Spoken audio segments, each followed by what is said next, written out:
Mon personnage s'appelle Kate, c'est une mère de famille américaine. L'action se passe en 1947. Kate, elle a deux fils qui sont partis à la guerre. Il y en a un qui est revenu et l'autre est porté disparu. Alors, depuis la fin de la guerre, Kate, elle s'obstine à croire qu'il est encore vivant.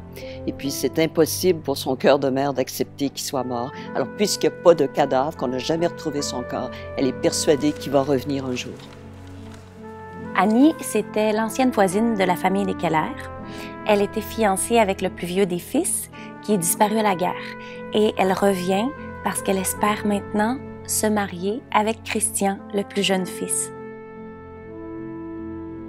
C'est une personne qui est quand même introverti, qui est un amoureux, mais à cette époque-là aussi, c'est un Christian qui est un peu plus réservé face à ses parents. Donc, il va essayer de parler à ses parents, mais de façon délicate pour que le mariage se fasse et tout ça. Donc, c'est quelqu'un de quand même sensible et réservé, même si c'est un soldat.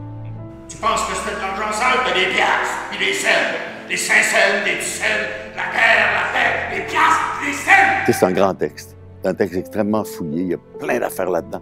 On en découvre à chaque jour, à chaque enchaînement, on découvre des choses. Et c'est un texte important parce que moi, ce que j'ai beaucoup aimé, ce que j'ai toujours aimé de Miller, c'est qu'un jour, on lui a demandé à quoi ça servait le théâtre, puis il avait dit « ça sert à rendre les hommes moins seuls ».